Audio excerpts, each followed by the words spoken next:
तकरीर के दौरान मेरी जब भी चीनी सदर पे नजर पड़ी तो वो चुप के ऐसे ऐसे कर रहे थे।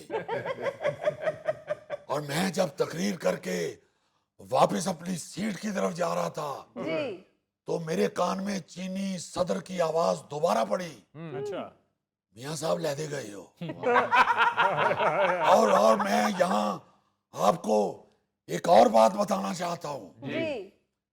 ये तो शुक्र है कि कैमरा मोदी के चेहरे पे नहीं गया, वरना मेरी सारी तकरीर के दौरान मोदी साहब ऐसे बैठे हुए थे जैसी किसी मंगनी के फंक्शन में लड़की का वो कजन भी बैठा होता है जिससे उसकी मंगनी टूट गई होती है।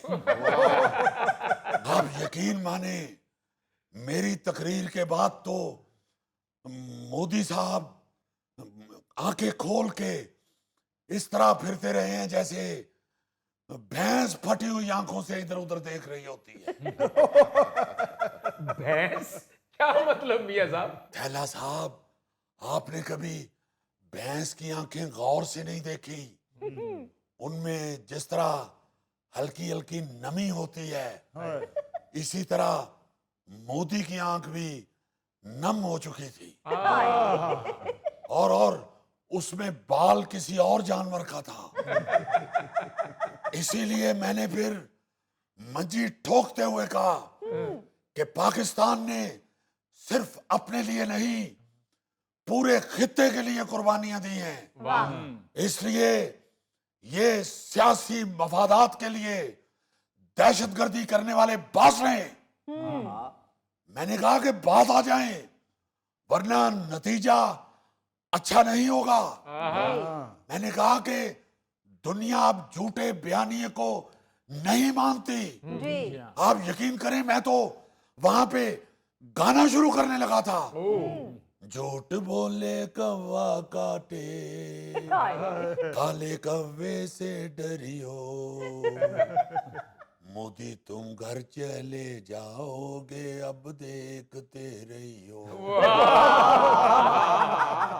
क्या बात। क्या कहने। और आप यकीन माने, अगर ये इजलास ओपन एयर में होता तो मैंने ये गाना गा देना था और लोगों ने फिर देखना था कि इस गाने के बाद मोदी के सर पे कब्बे इकट्ठे हो जाने थे। मियां साहब, आपने वो नुक्ता भी बहुत अच्छा दिया कि चीन जनूबी एशिया में जामे मुज़ाकरात अपनी सरबराही में कराए ताकि हम जल्द उसके समरात हासिल कर सकें। जी हाँ। और अली साहब, जी। इस नुक्ते का एक और मकसद भी था कि ये भारत को बावर करवाया जाए कि पिंड दा चौधरी चीन है, भावें सारा पिंड भी रुड़ जावे तेनू चुतराहट नहीं मिल सकती। मैंने तो ये भी कहा, मैंने कहा देखें, मेरी हुकूमत पे 1 रुपए की भी करप्शन नहीं है और इंशाल्लाह हम चीन के साथ मिलके तरक्की की मनाजिल तय करेंगे। इंशाल्लाह। सी पैक का दूसरा मरहला शुरू हो चुका है और हम इस सी पैक में से ही डब्बा पैक खुशहाली निकालेंगे। चले मियां साहब, अब जरा मुल्की सियासत की बात कर लें।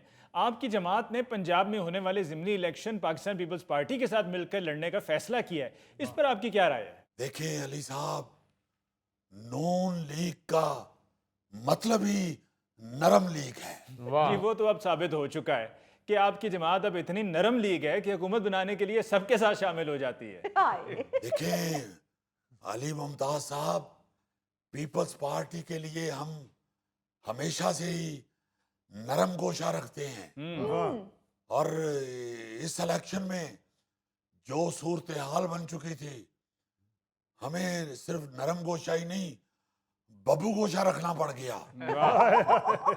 इसलिए हम हमेशा अपने इत्तेहादियों को साथ लेके चलते हैं और हम वहां भी साथ रखते हैं जहां उनके बगैर भी हमें कोई फर्क नहीं पड़ता।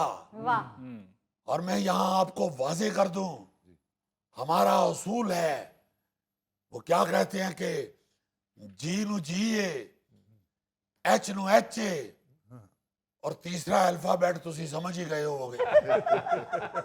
बहुत बहुत शुक्रिया मियां साहब आपका। नाज़रीन, इसके साथ ही